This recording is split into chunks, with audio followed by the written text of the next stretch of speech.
जब अंदर से आवाज़ आती है कि हाँ थोड़ा सो लेते हैं, तो मेरे पापा के पॉकेट में रखे चिल्लर की आवाज़ मुझे जगा देती है। ये ज़िंदगी क्या दिखाएगी मुझे। मेरी ज़िंदगी की पहली टीचर मेरे पापा थे और मैंने उनकी क्लास को अच्छी तरह से सीखा है। यह ज़िंदगी क्या डराएगी मुझे। मैंने डर को पापा से हारते हुए देखा है। टूट टूट कर वापस जोड़ना मैंने पापा से सीखा हूँ। जुड़ जुड़ कर आगे बढ़ना मैंने पापा से सीखा है। यार पापा में एक बात होती है, जितने खड़ूस दिखते हैं उतने होते नहीं हैं। यार पापा में एक बात होती है, जितने मजबूत दिखते हैं उतने ही अकेले में आंसू जरूर बहाते हैं। रुक जाना मेरे लिए सबसे आसान है, तो रुक कैसे जाऊं। मेरे पापा के पसीने की बूंद टपक रही है। सो जाना मेरे लिए आसान है, पर सो कैसे जाऊं। जाने कितने रातों हो गई मेरे पापा को देखे हुए। बचपन में जब गिर जाता था तो पापा उंगली पकड़ कर उठाते थे और बोलते थे कि शाबाश बेटा कुछ नहीं हुआ। आज मेरे वही पापा खुद गिरने के कगार पर है। आज मेरे वही पापा इस लालकार पर है कि मैं अकेले नहीं हूँ, मेरा बेटा मेरे साथ है। जिसको पापा की उंगली पकड़ने का मौका मिलता है उसको ज़िंदगी में कभी और किसी सहारे की ज़रूरत नहीं पड़ती।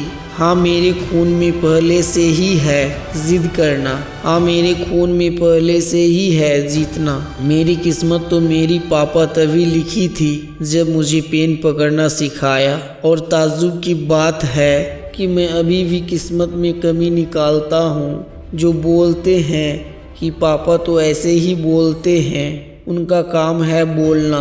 वह लोग उनसे पूछो जिन्हें बात नहीं है। अरे यह मुश्किल क्या करेगी मुझे जब मेरे पापा बुखार में भी काम पर जाने से नहीं रुके। अरे यह दुनिया क्या डराएगी मुझे, जो मेरे पापा इस डर को हमेशा हराया कि कल के राशन क्या होगा, कल की मजदूरी क्या होगा, मेरी फीस का क्या होगा। मुझे तो पता ही नहीं था इससे पहले कि जिस तरह से मैं अपने पापा को मेरा हौसला समझता हूँ, उसी तरह से मेरे पापा का हौसला मैं हूँ। क्योंकि वह हर दिन हिम्मत से काम पर जाते हैं कि मेरा बेटा पढ़ रहा है, वह बड़ा हो रहा है और मैं क्या कर रहा हूँ। जिस भगवान जैसा बाप मेरी किस्मत लिखी, उसी की किस्मत में कांटे दिख रहा है। मैं देख क्या कर रहा हूँ इंसान को देख। मैं बचपन में किसी भी पत्थर को, किसी भी गड्ढे को पार कर जाता था या सोच कर कि क्या डर है, यार उस पर मेरे पापा खड़े हैं। आज उसी व्यक्ति को मैं अपनी आज़ादी के बीच में आने वाली दीवार मान रहा हूँ। अरे अगर कोई तुम्हारे सफलता से खुश होगा तो वह तो तुम खुद होगे या तो तुम्हारे माँ बाप होगा।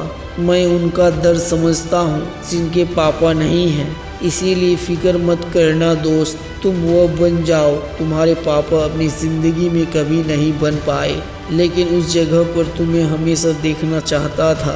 और अगर यह भी नहीं पता कि वह तुम्हें क्या बनता देखना चाहता है, तो मैं बताता हूँ, सिर्फ और सिर्फ मेहनत करके सफल होने वाला इंसान।